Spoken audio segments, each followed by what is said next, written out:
Hello everyone, welcome to our channel मनीज classes. तो इसके पिछले चैप्टर में हम लोग ने इस मैटर अराउंड अस प्योर को डिस्कस किया था। तो पिछले वीडियो में हम लोग ने सिर्फ प्योर सब्सटेंसेस को डिस्कस किया था। वो वीडियो लंबा ना हो जाए, इसलिए हम लोग ने उसमें सिर्फ प्योर सब्सटेंसेस को डिस्कस किया था। तो ये उसी उसी सब चैप्टर का कंटिन्यूएशन है, जिसमें हम लोग पार्ट 2 डिस्कस करेंगे। तो इससे पहले हम लोग पिछले वीडियो में क्या पढ़ा था वो रिकॉल कर लेते हैं। तो हम लोग ने देखा था कि मैटर को ब्रॉडली 2 टाइप्स में डिवाइड किया गया है on the basis of purity, that is pure and impure substances. फिर हम लोग ने इसमें प्योर सब्सटेंसेस को देखा था कि उसमें क्या क्या होता है। तो प्योर सब्सटेंसेस में दो चीज़ होता है, पहला एलिमेंट्स होता है और दूसरा कंपाउंड्स होता है। तो यहाँ तक हम लोग को ने देखा कि प्योर सब्सटेंस के भी दो टाइप होते हैं, एलिमेंट्स और कंपाउंड्स। जो एलिमेंट्स होते हैं वो उनमें सिर्फ एक ही तरह के पार्टिकल होते हैं, सिर्फ एक ही, जैसे सिंगल एलिमेंट ही होते हैं, उसमें सिंगल टाइप के एटम से ही वो बने होते हैं। अब एलिमेंट्स में भी तीन तरह के पार्ट होते हैं, तीन कैटेगरी में बांटे गए हैं, जो कि मेटल, नॉन मेटल और मेटलॉइड्स हैं। जिसके हम लोग ने डिस्कस किया था कि मेटल मालेबल होता है, डक्टाइल होता है, सोनरस होता है, लश्रस होता है, और नॉन मेटल ये सब का अपोजिट होता है। और मेटोलाइट जो होता है वो इन दोनों के बीच में कहीं लाई करता है, इन दोनों के बीच का कोई प्रॉपर्टी शो करता है। मेटोलाइट जो होता है वो ना ही प्योरली मेटल का प्रॉपर्टी एग्जिबिट करता है और ना ही प्योरली नॉन मेटल का। तो ये जो मेटोलाइट है वो दोनों के बीच में फॉल करता है। इन सब के एग्जाम्पल भी देखे थे, जैसे मेटल के एग्जाम्पल हो गया सोडियम, पोटेशियम, गोल्ड, सिल्वर वगैरह वगैरह। और ऐसा ऐसा हम लोग देखे हैं, दोनों के एग्जाम्पल भी देखे थे। अब कंपाउंड जो होते हैं ये थोड़ा इंपॉर्टेंट है, क्योंकि इसका डेफिनेशन पूछा जाता है अक्सर और बच्चों को बड़ा कन्फ्यूजन लगता है। तो ये कंपाउंड जो होता है वो दो और मोर एलिमेंट से कंबाइन होकर बनता है इन अ फिक्स्ड रेशियो, बस इतना सा है। तो जब भी दो एलिमेंट या उससे ज़्यादा किसी एक फिक्स रेशियो या प्रोपोर्शन में कंबाइन होकर बनते हैं तो उस चीज़ को कंपाउंड बोलते हैं। इस पे बच्चों लोग को बहुत डाउट रहता है, एग्ज़ाम में मुझे भी था। तो चलिए अब आगे बढ़ते हैं। What is mixture? तो मिक्सचर जो होता है, आज हम लोग इस यहाँ से कंटिन्यू करेंगे। तो मिक्सचर जो होता है वो दो और दो से ज़्यादा एलिमेंट और कंपाउंड्स मिल के बने हुए होते हैं, और इसमें कुछ रेशियो या कुछ प्रोपोर्शन कुछ नहीं होता है। और ये किसी केमिकल चेंज को और इनमें कुछ केमिकल चेंज नहीं होता है। इसमें सारा एलिमेंट अपना अपना कैरेक्टरिस्टिक्स सस्टेन करता है। ठीक है, तो इसका एग्जांपल जैसे देखते हैं हम लोग कि यहाँ पे देखिए, जैसे इसमें मिक्सचर का ही लेते हैं। तो इनमें बहुत सारा एलिमेंट्स मिला हुआ है, लेकिन कोई भी एलिमेंट अपना प्रॉपर्टी खोया नहीं है, कोई भी केमिकल रिएक्शन नहीं हुआ है इसमें। सारा एलिमेंट इसमें अपना अपना प्रॉपर्टी एग्जिबिट सस्टेन किया हुआ है, सब अपना अपना अलग अलग प्रॉपर्टी शो करता है। बहुत ही एक अच्छा एग्जांपल मिल गया था मुझे, जिससे आई होप कि आप लोग भी रिलेट कर पा रहे होंगे और समझ पा रहे होंगे कि मैं क्या कहना चाह रहा हूँ। तो मिक्सचर ऐसा ही होता है। और सॉइल का भी एग्जांपल आप ले सकते हैं, जैसे सॉइल में भी बहुत सारे चीज़ का मिक्सचर होता है, लेकिन सभी उनमें कुछ केमिकल रिएक्शन नहीं होता है।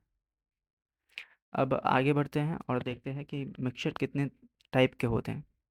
तो मिक्सचर मेनली दो तरह के होते हैं, होमोजीनियस और हेट्रोजीनियस। तो होमोजीनियस मिक्सचर जो होता है उसमें जो पार्टिकल्स होते हैं वो इवनली डिस्ट्रीब्यूट होते हैं थ्रू आउट द वॉल्यूम। और हेट्रोजेनस में होते हैं वो इवनली और यूनिफॉर्मली डिस्ट्रीब्यूटेड ना होते हैं। फॉर एग्जांपल, अगर हम होमोजीनियस एग्जांपल देखें तो नींबू पानी की ओर देखते हैं, तो उसमें हर जगह से अगर आप पानी पीते हैं, कोई भी सिप अगर लेते हैं, तो उसमें जो मीठा होता है वो एक सा लगता है। ये होमोजेनियस होता है सब में, क्योंकि चीनी बराबर से मिला हुआ है। अगर अब हेट्रोजेनियस में ऐसा नहीं होता है। हेटेरोजेनस का एग्जांपल हो गया जैसे कि आप चीनी में कुछ दाल या चावल मिला दें तो उसमें हर जगह आप देखें कि अगर कहीं से उठाएं तो क्या क्या किसी में चीनी ज़्यादा होगा, किसी में दाल भर ज़्यादा होगा, ऐसा होता है। इसमें यूनिफॉर्मली दो पार्टिकल या एलिमेंट डिस्ट्रीब्यूटेड नहीं होते हैं। ठीक है। तो हेटेरोजेनस का और भी एग्जांपल है जैसे कि आप ले सकते हैं चावल में कंकड़ी वगैरह, सब का एग्जांपल ले सकते हैं। अब देखते हैं होमोजेनस मिक्सचर क्या क्या होता है। तो तो होमोजेनस मिक्सचर में हम लोग को इस चैप्टर में सॉल्यूशन के बारे में पढ़ना है। तो सॉल्यूशन जो है एक होमोजेनस मिक्सचर है जो कि दो और ज़्यादा सब्सटेंसेस से मिलकर बना हुआ होता है। इसका एक सिंपल सा एग्जांपल है शुगर इन वाटर सॉल्यूशन। तो ये एक होमोजेनस मिक्सचर है क्योंकि इसमें जो शुगर है वो वाटर में थ्रू आउट इवनली डिस्ट्रीब्यूटेड होता है। आप कहीं से भी इस पानी को पीते हैं तो ये मीठा लगता है, एक सा मीठा लगता है। ऐसा नहीं होता है कहीं ज़्यादा मीठा है कहीं कम मीठा है, ऐसा नहीं होता है। तो ये एक होमोजेनस मिक्सचर का एग्जांपल है। और अब हम सॉल्यूशन के बारे में थोड़ा और जानते हैं। तो सॉल्यूशन में दो चीज़ होते हैं, पहला सॉल्वेंट और दूसरा सॉल्यूट। तो अब पता कैसे करें कि कौन सा सॉल्वेंट और कौन सा सॉल्यूट। तो इसका सिंपल सा रूल है, जो ज़्यादा क्वांटिटी में है वो सॉल्वेंट हो गया, जो कम क्वांटिटी में है वो सॉल्यूट हो गया। फॉर एग्जांपल आप पानी में नमक या चीनी डालते हैं तो चीनी या नमक होता है वो बहुत कम होता है, एक या दो चम्मच होता है, पानी एक गिलास होता है। तो पानी अब ऑब्वियसली ज़्यादा है तो सॉल्वेंट हो गया, और सॉल्यूट यहाँ पे शुगर या सॉल्ट हो गया। ठीक है। तो अब इसमें एग्जांपल देखते हैं। पहला एग्जांपल हो गया शुगर, ये तो डिस्कस कर चुके हैं। दूसरा है a solution of iodine in alcohol known as tincture iodine. तो जो नमक को हम लोग अल्कोहल में मिलाते हैं तो इस सॉल्यूशन को टिंचर ऑफ आयोडीन कहा जाता है। और ये दो एग्जांपल है सॉलिड इन लिक्विड सॉल्यूशन का एग्जांपल है। अब तीसरा देखते हैं aerated drink like soda water or gas in liquid. तो ये जो तीसरा जो एग्जांपल है ये कोका कोला का आप देख सकते हैं। तो ये जो है गैस इन लिक्विड सॉल्यूशन का एग्जांपल है। अब चौथा देखते हैं। तो air is a mixture of gases and gas in gases. तो जो एयर में होता है बहुत सारे गैसेस मिला होता है, तो ये एग्जांपल है गैस इन गैस सॉल्यूशन का एग्जांपल है। अब इससे रिलेटेड क्वेश्चन पूछा एमसीक्यू में शायद कभी कभार पूछ दिया जाता है कि एटमॉस्फेयर में कितना परसेंट नाइट्रोजन और कितना परसेंट ऑक्सीजन है। तो इसका एग्जाम आप देख सकते हैं कि 21%, अबाउट 21% ऑक्सीजन है, 78% नाइट्रोजन है, और 1% बाकी सारा अदर गैसेस है। ठीक है। तो आगे देखते हैं और जानते हैं कि सॉल्यूशन का क्या क्या प्रॉपर्टीज़ होता है। तो सबसे पहला प्रॉपर्टीज़ यही है कि वो एक होमोजीनियस मिक्सचर है। ठीक है। सबसे पहला यही आपको बात याद रखने की ज़रूरत है कि वो होमोजेनियस मिक्सचर है। और दूसरा कि सॉल्यूशन का जो पार्टिकल्स होता है वो बहुत ही स्मॉल होता है। इसमें 10 पे पावर -9 मीटर इतना छोटा होता है, उसका डायमीटर होता है पार्टिकल का। सो उन पार्टिकल्स को हम लोग खुली आंखों से नहीं देख सकते हैं। तो और जब आप इस सॉल्यूशन से बीम ऑफ लाइट आप शो करते हैं तो वो पार्टिकल जो होते हैं वो लाइट के पाथ को स्कैटर नहीं कर पाते हैं, जिसके कारण लाइट विजिबल नहीं हो पाता है। तो यही इसका थर्ड प्रॉपर्टी था कि part of light is not visible in a solution. अब इसका चौथा प्रॉपर्टीज देखते हैं। तो solid particle can not be separated by process of filtration. तो इसमें जो सॉलिड पार्टिकल्स होते हैं सॉल्वेंट में, तो इनको सिंपल फिल्ट्रेशन के प्रोसेस से सेपरेट नहीं किया जा सकता है। अब आगे बढ़ते हैं और देखते हैं इसके पांचवा प्रॉपर्टी। तो इसके पांचवा property, the solid particles do not settle down when left undisturbed, that is solution is stable. तो जब आप सॉल्यूशन को पार्टिकल को छोड़ देते हैं बिना डिस्टर्ब किए तो ऐसा नहीं होता कि सॉल्यूशन पार्टिकल नीचे जाके सेटल डाउन हो गया है। तो ऐसा नहीं होता है क्योंकि आप देखते हैं चीनी पानी को सॉल्यूशन का कुछ देर तक छोड़ देते हैं तो ऐसा नहीं होता कि चीनी नीचे जाके बैठ गया, वो उसमें पूरा घुल जाता है। तो ये इसका पांचवा प्रॉपर्टी है। आगे देखते हैं हम लोग। सॉल्यूशन सॉल्यूशन से रिलेटेड हमेशा दो टर्म हमेशा पूछे जाते हैं, जिनमें से एक है सैचुरेटेड सॉल्यूशन। इसका सिंपल मीनिंग क्या है, at any particular temperature solution that has dissolve as much as solute as it is capable of dissolving is said to be saturated solution. तो सैचुरेटेड सॉल्यूशन वो है जिसमें कि एक पर्टिकुलर टेम्परेचर पे इतना सॉलिड मिलाया जाए, इतना सॉलिड मिलाया जाए कि उसके बाद उसमें कुछ और सॉलिड ना घुल सके, ना मिल सके, तो उस सॉल्यूशन को हम लोग सैचुरेटेड सॉल्यूशन कहते हैं। ठीक है। फॉर एग्जांपल अगर आप एक पर्टिकुलर टेम्परेचर पे आप चीनी पानी में मिलाने की कोशिश करें तो एक समय ऐसा आएगा कि उसमें और चीनी नहीं मिल पाएगा, तो उस सॉल्यूशन को हम लोग सैचुरेटेड सॉल्यूशन में बोलेंगे। और दूसरा पूछा जाता है सॉल्युबिलिटी। तो सॉल्युबिलिटी क्या है? Solubility is the amount of the solute present in the saturated solution, this temperature is called its solubility. तो जो amount of solute saturated solution में होता है उसी को सॉल्युबिलिटी बोला जाता है। ठीक है। तो इस दोनों टर्म को आप ध्यान से पढ़ लीजिए, इन दोनों का डेफिनेशन, और अगर समझ में ना आए तो फिर से भी लेक्चर को देख लीजिएगा।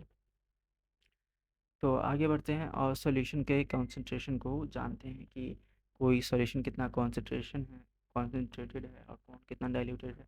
तो सबसे पहले आपको ये समझना होगा कि कॉन्सेंट्रेशन और ये एक रिलेटिव टर्म है। ये आप कॉन्सेंट्रेट और डाइल्यूट किसी के रिस्पेक्ट में ही बोल सकते हैं कि हाँ ये चीज़ इसके रिस्पेक्ट में ज़्यादा कॉन्सेंट्रेटेड है और इसके respect में ज़्यादा डाइल्यूटेड है। ठीक है। तो इसका सिंपल सा फॉर्मूला होता है amount of solute divided by upon amount of solvent solution. और दूसरा तरीका होता है amount of solute upon amount of solvent. ये आप नोट करके रख सकते हैं, जब हम लोग इसका क्वेश्चन आंसर देखेंगे तो उसमें आप इसको और अच्छे से समझ पाएंगे। अब इसको कॉन्सेंट्रेशन को एक्सप्रेस करने का दो तरीका होता है। ठीक है। तो पहला हो गया mass by mass percentage of a solution. तो इसमें पहले हम लोग मास ऑफ सॉल्यूट रखते हैं और फिर मास ऑफ सॉल्यूशन, और उसको 100 से मल्टीप्लाई कर देते हैं। तो मास बाय मास परसेंटेज में हम लोग सॉल्यूट का भी मास लेते हैं और सॉल्यूशन का भी मास लेते हैं, लेकिन मास बाय वॉल्यूम परसेंटेज में हम लोग सॉल्यूट का मास लेते हैं और सॉल्यूशन का वॉल्यूम लेते हैं और उसको मल्टीप्लाई कर देते हैं 100 से।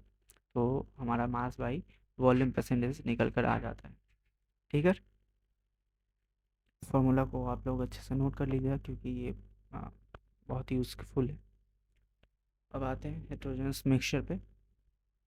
तो हेट्रोजेनस मिक्सचर में हम लोग को दो चीज़ों के बारे में पढ़ना है, सस्पेंशन और कोलाइडल सॉल्यूशन। तो पहले आते हैं सस्पेंशन में। सस्पेंशन होता क्या? Suspension is a heterogeneous mixture in which the solid particle do not dissolve but remain suspended through out the bulk of the medium. तो इसमें सस्पेंशन में होता है ये है कि जो सॉलिड पार्टिकल होता है वो सॉल्वेंट में सॉल्यूशन में डिसॉल्व नहीं होता है, रादर देन दैट सॉलिड जो पार्टिकल होता है वो उसमें सस्पेंडेड होता है कुछ, और कुछ देर के लिए आप जब आप उसे छोड़ देते हैं तो सेटल डाउन हो जाता है। तो अब इसका प्रॉपर्टीज़ देखते हैं। तो पहला तो यही है कि ये हेट्रोजेनस मिक्सचर है। ठीक है। और क्योंकि इसमें जो पार्टिकल होता है सॉलिड का वो इवनली डिस्ट्रीब्यूटेड नहीं होता है। और दूसरा है particles of it is visible with naked eye, और इसमें पार्टिकल इतना बड़ा होता है कि वो खुली आंखों से देखा जा सके। तीसरा होता है ये कि पार्टिकल जो लाइट बीम होते हैं उसके पाथ को ये विजिबल कर देता है। ठीक है। तो जब कोलाइडल सॉल्यूशन से आप किसी लाइट को पास करवाते हैं तो उस लाइट का पाथ उस सॉल्यूशन के द्वारा विजिबल होगा, देखा जा सकता है। तो ये इसका तीसरा प्रॉपर्टी है, ये इंपॉर्टेंट प्रॉपर्टी है। और इसका बाद देखते हैं चौथा। तो particle will settle down when left undisturbed. तो सिंपल सा बात है, जो चीज़ सस्पेंड किया गया है अगर उसको छोड़ दिया जाए कुछ चीज़ के लिए तो अपने आप सेटल डाउन हो जाएगा। तो यही चीज़ सस्पेंशन में होता है। अब देखते हैं colloidal solution. Colloidal solution is a heterogeneous solution in which particles are uniformly spread throughout the solution। तो कोलाइडल सॉल्यूशन में जो पार्टिकल्स होते हैं वो यूनिफॉर्मली स्प्रेड होते हैं थ्रू आउट द सॉल्यूशन। तो आप इसमें पूछा जाता है कि कोलाइडल और सॉल्यूशन में क्या ये हेटेरोजेनस कैसे हो गया? तो ये हुआ ऐसे कि इसमें इवनली डिस्ट्रीब्यूट होता है, लेकिन ऐसा लगता है लेकिन होता नहीं है एक्चुअली। ठीक है। तो इसका एग्जांपल आप मिल्क देख सकते हैं। इसका प्रॉपर्टीज अब देखते हैं। A colloid is a heterogeneous mixture. ठीक है। ये पहला हो गया। दूसरा देखते हैं particles are very small, they are not visible by naked eyes. तो इनका पार्टिकल छोटा होता है, स्मॉल होता है, और ये विजिबल आई से देखा नहीं जा सकता है। तो नेकेड आई से नहीं देखा जा सकता है इनके पार्टिकल्स को। और तीसरा है colloids are big enough to scatter the light. तो ये भी लाइट को स्कैटर करता है और इसके पाथ को विजिबल करता है, लाइट के पाथ को विजिबल करता है ये कोलाइडल सॉल्यूशन। ठीक है, और आगे देखते हैं, ये particles of colloid do not settle down. और इसमें जो पार्टिकल्स होते हैं सॉल्यूशन के, वो सेटल डाउन नहीं होते हैं, आप इसे कितने देर के लिए भी छोड़ दे तो भी। और particles of colloid can not be separated by filtration. और इसके जो पार्टिकल्स है वो फिल्ट्रेशन के द्वारा सेपरेट नहीं किया जा सकते हैं। इसके लिए एक ख़ास तरीके के प्रोसेस को जरूरत प्रोसेस का यूज़ होता है, जो कि सेंट्रीफ्यूगेशन है। सेंट्रीफ्यूगेशन वो है जैसे आप दही से मक्खन निकालते हो, वैसे उस प्रोसेस को सेंट्रीफ्यूगेशन बोलते हैं। अब आते हैं टिंडल इफेक्ट पे। तो टिंडल इफेक्ट क्या है? Tyndall effect is a scattering of beam of light due to small particles is called Tyndall effect after the name of the scientist who discovered this effect. तो Tyndall effect ये जब light का part scatter हो जाता है small particles के कारण और विजुअल हो जाता है, तो उसको हम लोग टिंडल इफेक्ट करते हैं। और ये टिंडल नाम इसलिए रखा गया क्योंकि टिंडल नाम के एक साइंटिस्ट ने इसका खोज किया था। तो आप देख सकते हैं सॉल्यूशन जो होता है उसमें लाइट बीम विजिबल नहीं होता है, वेयर एज सस्पेंशन और कोलाइडल सॉल्यूशन में लाइट लाइट का जो पाथ होता है वो विजिबल होता है। सेम इफेक्ट हम लोग जंगल में फॉरेस्ट में देख सकते हैं, जब फॉरेस्ट के बीच से एक बीम रे और बीम ऑफ लाइट हम लोग को विजुअल हो जाता है। ये होता है इसलिए है क्योंकि जो एटमॉस्फेयर में, जो सराउंडिंग में, जो एयर में जो स्मॉल पार्टिकल्स है, स्मॉल वाटर पार्टिकल्स है, उससे लाइट टकरा कर विजुअल हो जाता है, स्कैटर होकर उससे वो विजुअल हो जाता है और टिंडल इफेक्ट शो करता है। ठीक है, तो ये बहुत ही इम्पोर्टेंट इफ़ेक्ट है जिसके बारे में एग्ज़ाम में पूछा ही पूछा जाता है। तो इसको आप ध्यान से देख लें, इसको मन में बैठा लें। साथ इस चैप्टर में जो भी इम्पोर्टेंट कॉन्सेप्ट्स थे जो एग्ज़ाम में पूछे जाते हैं, वो हम लोग ने कवर कर लिया, देख लिया, अच्छे से डिस्कस कर लिया। तो उसके नेक्स्ट पार्ट में हम लोग इसके क्वेश्चन और एक्सरसाइजेज करेंगे। और तब तक के लिए आप ये लेक्चर देखें, अगर ना समझ में आए तो इसको दोबारा देखें। और इससे इस वीडियो को अगर थोड़ा भी अच्छा लगा हो और आपका हेल्प हुआ हो तो इस वीडियो को लाइक और शेयर ज़रूर करें। और अगर आप चैनल पे नए हैं तो इस चैनल को सब्सक्राइब ज़रूर करें। और लाइक तो कर लाइक तो ज़रूर करें क्योंकि इससे हमें बहुत मोटिवेट होता है आपके लिए ऐसे और भी कंटेंट लाने के लिए। ठीक, तो आपका प्यार और सपोर्ट बनाए रखिएगा। बाकी थैंक यू, मिलते हैं आपसे अगले वीडियो में। Till then keep study. Thank you.